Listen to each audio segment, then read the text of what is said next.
Alright, what is going on YouTube? I want to make this quick video to show you guys how we're able to actually time the Dow, not by pricing it, but actually weeks and months. So essentially what I want to show you guys is a historical chart of the Dow Jones. This is DIA, the ETF that actually tracks and mimics the movement of the Dow Jones. Now with this index or with this ETF, it shows that the Dow Jones has this sideways trading in the MACD. If you follow the cursor here, we look at the MACD, it tracks momentum. So as you see, as long as it's trading sideways, we're going to trend higher, right? Once we break that sideways trading of the MACD, right? Momentum is constantly fighting. We're going to break lower, right? So essentially, as long as we don't choose a direction, the direction is up. If that makes sense to you guys. So essentially, when it comes to the Dow Jones, if you ever want to trade it, the best way to understand it is if the MACD is struggling to figure out where it wants to go, just know that the ultimate move for the Dow Jones is going to be up. Okay? So we see it in this instance, and then we trade here for September, October, so 2 months, sideways trading, and we go up. Some of December, January, February. So now we've established from looking at the past two instances, we're at least two periods where the MACD can't choose a either up or down, a bearish or a bullish signal. So if it doesn't choose that signal, we're going higher. So sideways trading for the past two instances. Now we make our way to May, June, and July. Now a little bit of April too. So we know already based off of these two instances that we know for at least 2 months or 2.5 months that the Dow Jones is going to trade sideways. That's what it's done in the past three instances, where we trade sideways with the MACD, and ultimately the stock price goes higher. Okay. So with that being said, we move over to current, where we're trading sideways with the MACD. Right, the momentum is moving sideways, unable to choose a direction. We're trading sideways. Right, May, June. We almost see a break in this, so we already know that 2 months is all it takes, right? 2 month period is all it takes. So we see a slight crack in that 2 month period, and we move on to July, right? More sideways trading to July, and then we have an ultimate break of the MACD. So essentially, what the Dow Jones MACD is telling you, without even having to look at the chart, we don't even have to look at the chart. We don't even have to look at the price movement of the Dow Jones to understand that it's getting ready to break down and go lower, much lower, I would say.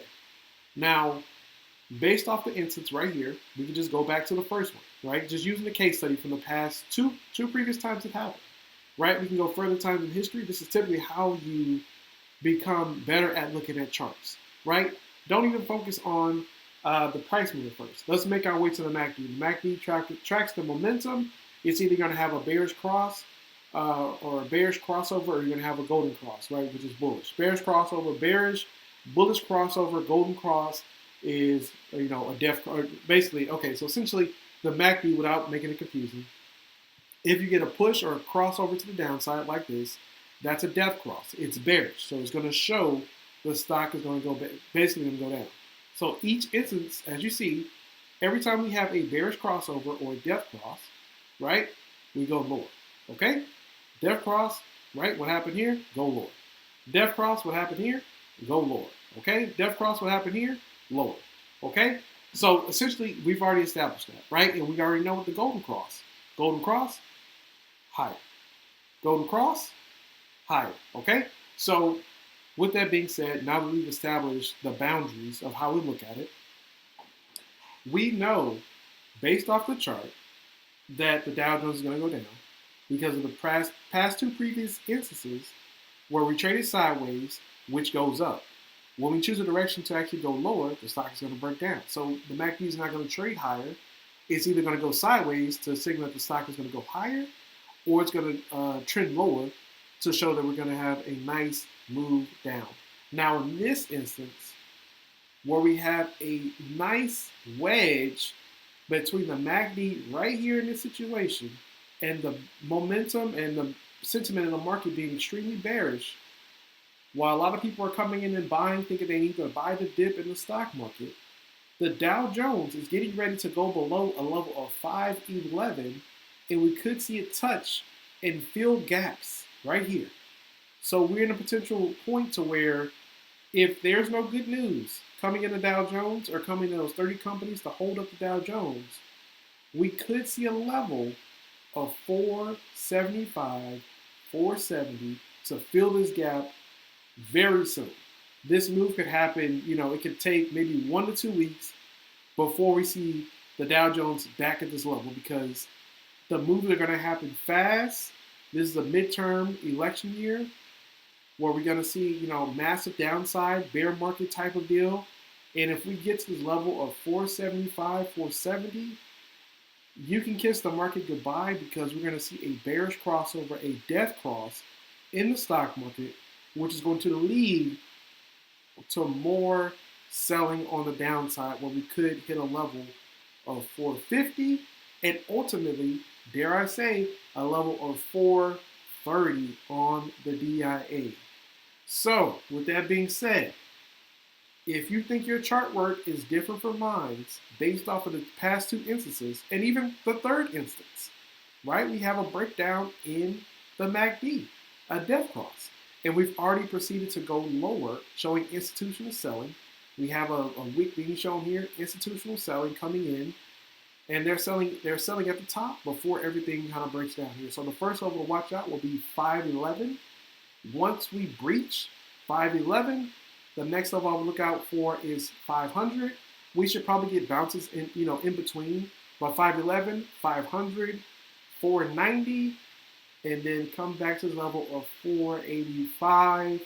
And then if we ever hit 485, we're going to fill this gap here around 475 to 470. So, with that being said, that is the chart work on the Dow Jones.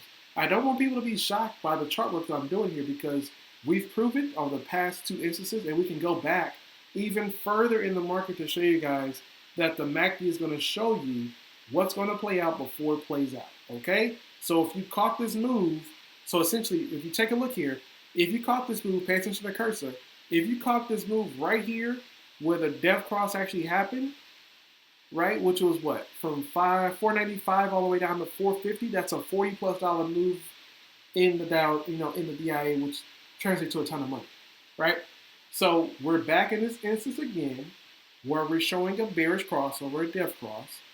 We might see 480, 475, 470, and ultimately we get back to a level of 430 if we stay below the 200 moving day. Okay? So that is my analyst work. If anything changes, guys, I'll make another video. But this chart work is here to stay, and I doubt I'll be proven wrong. If I do, I'll make the video. But regardless of that, expect for more downside and a death cross in all 3 indexes. For S&P, IWM, or S&P, Russell, NASDAQ, Dow Jones. We're going to get a bearish crossover, a death cross in the stock market this year, and it's going to catch everybody by surprise because they did not understand the historical analog that is showing them clear as day the market is getting ready to collapse. Take care, guys.